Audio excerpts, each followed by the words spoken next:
Hey everyone, welcome to another $1,000 strap search. I've got my $1,000 in singles here and I'm about to show you what I found. But before I do, let's talk about this week's tip. Now, for this week's tip, I want to show you some stuff. Okay, um, this this is my 1864 $500 Confederate States of America CSA. Well, at least it's gonna be when I get one. I just haven't found one that's in a prime 60 plus. So I'm just gonna wait and wait for that right one. But when I get one, it's gonna go in here. This is my 1928 $100 gold certificate, small size gold certificate, and well, at least this is the holder it's going to go in when I get one eventually. But because I'm looking for that perfect note, that's all I have right now is the holder. And this is my 1865 50-cent spinner note that's actually got Spinner's autograph on it. Or at least this is the holder I'm going to put it in when I find one that meets my standards. How many of you have this kind of collection? This collection here sounds impressive when I talk about it, but there's not a whole lot to it, is there? Everybody is always looking for that perfect note. This is currency collecting. There aren't that many notes out there in comparison to coins. In coins, the hard part is coming up with the money to buy the coin. With currency, I'm not saying it's easier to come up with the money, but in comparison to finding the note is sometimes the hardest part. Don't sit around waiting. Everybody gets so picky on condition when it comes to notes. I say get one. Once you have one, then upgrade it, because this is not a very good currency collection. This is not a very good currency collection at all. Now, I'm not saying run out and buy every crappy note you can possibly find, but if there's a specific note you are looking for, yes, get one. Anyone, it doesn't matter. Get one, because you want one, and having a note in crappy condition is much better than this. Now, yes, eventually you're going to want to upgrade it, and you can sell it on eBay or sell it to a dealer or go to a show or whatever. And yeah, you may take a little hit on the note, depending on how soon. If you buy a crappy note today and try to sell it tomorrow, you may take a hit. But if you buy that note today and you don't upgrade it for 5 years, you may come out ahead. You never know. The point is, what I'm holding in my hand, this is not a currency collection. So get yourself a note. Don't talk about getting it. Don't say, "Oh, I'm just waiting for the perfect one." No, get the note. Once you have the note, then build up all those other excuses. Then worry about, "Oh, I'm not going to upgrade it with this because I want one that's better. Oh, I'm not going to upgrade it with this." See, there's a difference between upgrading a note and getting a note. If it's something that you really like, get one. You've got your entire life to upgrade the note. But get one, because like I said, this is not much of a collection. All right. What did I find this week? Let's get these out of the way. I found all kinds of stuff. So let's take a peek. Starting out with trinary, 1s, 3s, and 8s. Older note too, 2006.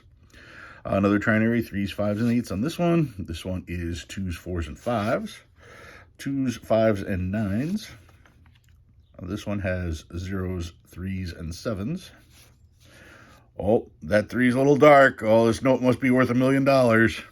Oh, there's extra green here, except it's the wrong color. Must be worth $1 million. No, it's just a marker. And a mild overprint isn't going to increase the value. Quads. This is quad 1s with a 5th. 5 of a kind. No Trinaries and quads don't have any additional value. You guys know I save these trying to match pairs. This one also has pencil mark on it. So if it doesn't match, it's probably going away.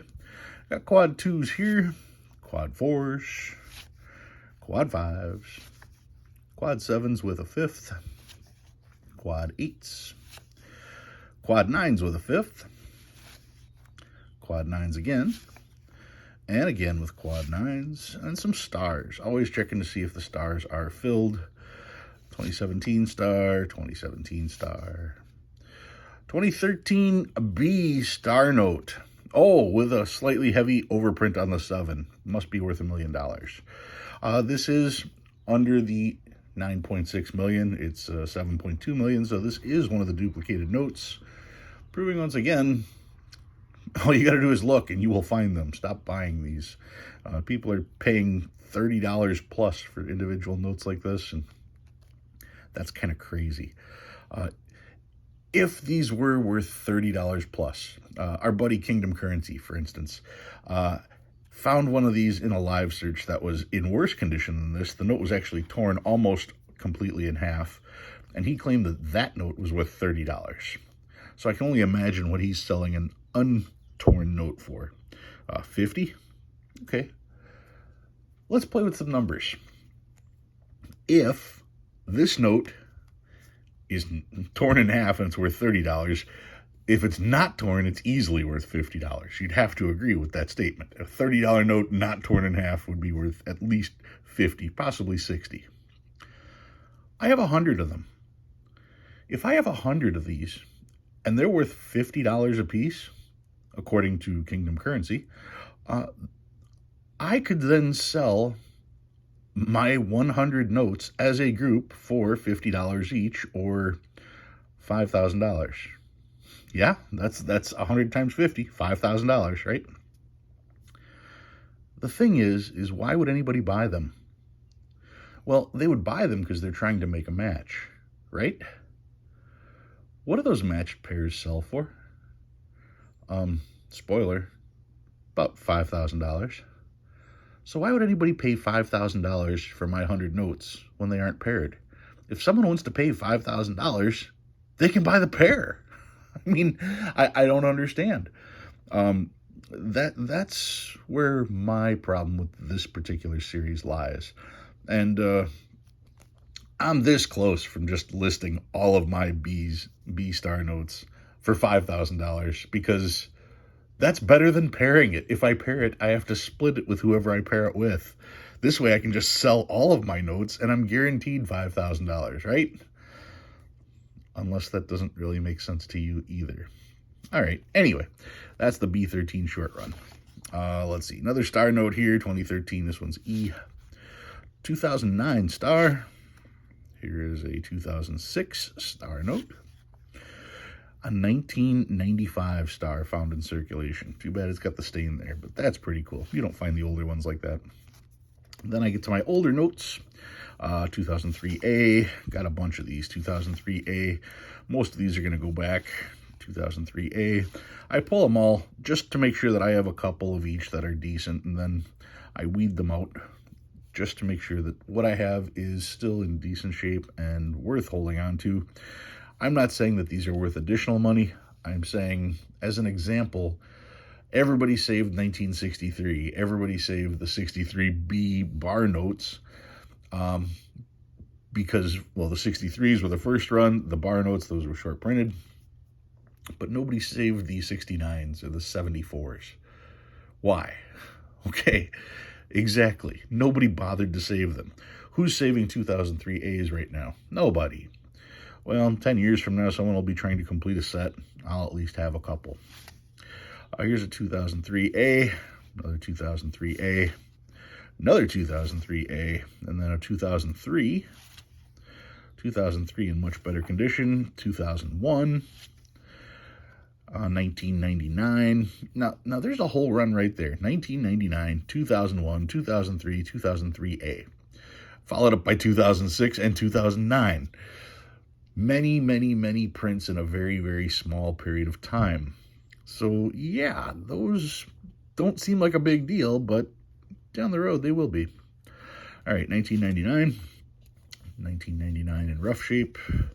1999. 1995, first opportunity for a web note. Web notes, you're looking over here. If they just have the small little plate number, then it's a web note. They will not have a plate location over here. 1993, also a shot at a web note. It is not. 93s are also fairly scarce. 1988A, the first year for web notes. This one is not. Another 88A. This one starts with, has X as the digit at the end. That's kind of neat. It does have a stamp on here. Not an error. 1985 and 1981. And I got stuff in cases. What do I have here? I found a 1963, one of the original notes. And it's a star found in circulation. 1963 star note. That's pretty cool. That's something you don't get to see every day. And as a circulation find, yeah, I'm pretty happy with that. But what else? Because there is another note there. I found a binary. 777727772. Just 2s and 7s. Technically, we've got 6 7s on here. I think this is cool because it's a binary. I don't care about how many of each are on there particularly. They're not in any particular type of order. I mean, if this had the 2 2s, if it was 777227777, well, that would be a radar. If it was 77727772, that would be a repeater. But it's not. This is just a binary. So finding a binary and finding a 1963 star in circulation, yeah, that was a good week. That was one of the better weeks I've had in a while. All right, so let's move all this stuff out of the way and let's see what I've got this week. I pulled this out of my box. I found this interesting. This is from the state of New Jersey. It is the People's Bank of Paterson. And it's $6. And it was in a fire. Not that fire. No, not the fire from the $10,000 bills. But it clearly was in a fire. If you look at the back, you can see the burn damage, the smoke damage. And the note itself doesn't have anything printed on the back. You can see, because there's sunlight shining through, how thin the note is, because you can see through it pretty clearly. $6 People's Bank of Paterson. Now, if you look, it has not been signed, so it hasn't been issued. There is no date other than 18. So this is known as a remainder note. A remainder note was printed but never issued. Now, I got this note not because there's burn damage on it, but I got it because it was $6. And to me, that's an unusual amount. It's just a weird denomination to see. So I was fascinated by that. Now, yes, it does have burn damage, and at the time I had no idea what the note was worth, so I knew that I was probably going to end up overpaying for this note just because I didn't know much about it. Look at a cow. That's just, wow. I mean, these notes are just so cool. Now, if we look real close, apparently this person, well, I don't know how this note would have survived in the 1896 era, if you know what I mean. So I will leave it at that. But yeah, apparently it was okay in the 1850s, but by the 1896 era, this is a no-no. All right.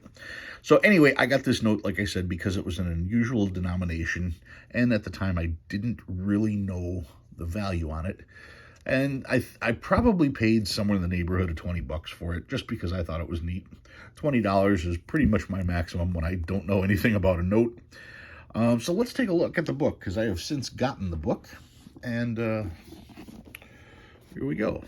People's Bank of New Jersey, right there. People's Bank of Paterson, $6. And it's Ceres seeded, or series. Series? Yeah, series seeded. That's who's pictured on there. And very fine, it's 175. New is 275. I'm assuming that very fine would be a circulated note, and new represents the note like mine, which has not been issued. Whenever they say new, they're generally talking remainders. So if it was new and in new condition, you're talking $275. Mine obviously is not. It's probably 1/10 of that. So about, I'd say, $27. Now, what's neat is underneath it, you can see they also had a $7, an $8, and a $9 note in that series. You want to talk about weird denominations? They started with the 6. So yeah, kind of an interesting note. That's why I picked it up. I thought it was neat. The price was right, and I wasn't worried about the damage. I could try to go to a major show and find one of these in nice condition and probably spend the next 5 years trying to hunt one of these down.